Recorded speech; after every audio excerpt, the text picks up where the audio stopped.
Valentine's Day, written by a collaboration between Dylan, KLJ, and Deny the Truth. The original Creepypasta can be found at www.creepypasta.fandom.com. The link is in the description below. Enjoy! I remember that day when I asked you to be my Valentine. That special bond that I felt was going on between us was increasing, and I wanted to take it to that next level.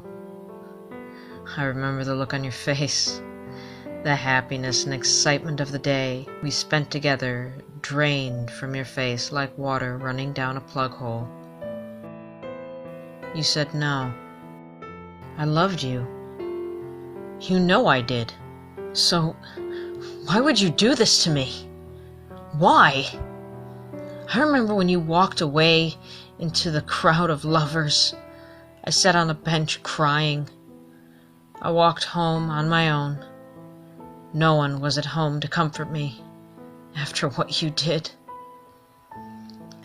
I remember waking up and looking at the patterns of my cuts from last night. The blood on the carpet was still there from the night before. The writing on my bedroom walls was still there. Why? The writing said, all written in blood. I remember 2 weeks later, I saw you on the street with another man, much younger and better looking than me. The pain just grew and grew. Everything we had done together had been just thrown away by you.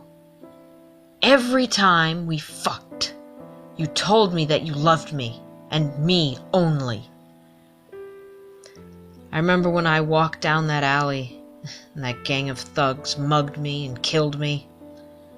I died thinking of you, as the knife plunged into my chest, ending my life with the pain in my heart as the knife dug deeper into me. I could feel the life slipping away. The sheer pain was excruciating. I remember my funeral. My friends and family were there. My mother was crying. My father was comforting her. I looked around, but I couldn't find you anywhere. When I died, it wasn't nice. All I could feel was searing pain through my body as if I was on fire. The pain was excruciating, and I only escaped because I didn't feel complete. I felt I needed something more, and I knew what that was. It was revenge. I don't know how I escaped, but it involved a lot of pain. When I got back to Earth, I felt like going straight home to say, "Hey," to everyone, and say I survived. Then I realized no one could see me, so I just decided to kill the thugs that took my life. I could still move things, but I was invisible. It was great fun, and I enjoyed it so much. The first one I went for ended up face down on the ground with a cracked skull and no scalp. He never knew what hit him. I used the same knife he used to kill me to carve his pretty little eyes out of their sockets. By this time, the other two assholes had backed into a corner. I ripped the first one's fingers off with my teeth. After that, I cut his eyes out, holding them in the same hand as the others. I knew what I was going to use them for. I was going to make a nice little necklace for you. The second shuddering in pain on the floor, and the third in tears. I felt the rush and became even more violent. I cracked his jaw with the first uppercut and dislodged his head from his body with the second. And as with the others, cut his eyes out with the same knife and kept the eyes and the knife for later use. I knew where I had to go next. I was going to his house, the one who took you from me. I was going to be less forgiving to him. When I first saw him, he knew something was wrong. He could sense me getting closer. I knocked him out with a single punch to the neck, taking out his airway and suffocating him until he collapsed. After that, I surgically cut a hole in his throat so he could breathe. I wanted this to last for as long as possible. He choked up blood and started to wake, on the verge of death. It appeared he could see me. He knew who I was. "But you were dead," he stuttered. He was so wrong.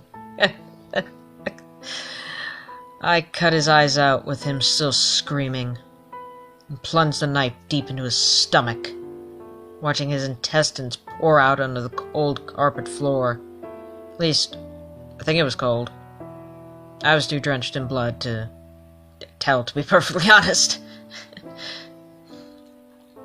I felt better after this, but still not complete. I was still missing something. It was you. I needed you. I would never be complete without you. So I set off for your house, whistling to myself along the way. I was happy for some reason.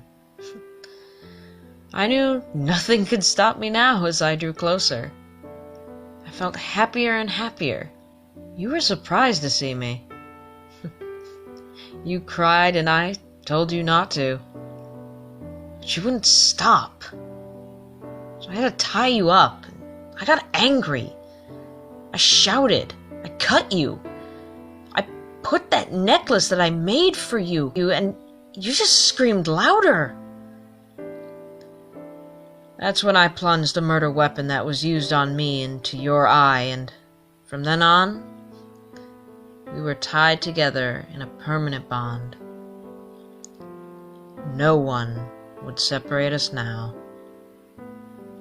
I'm so happy now.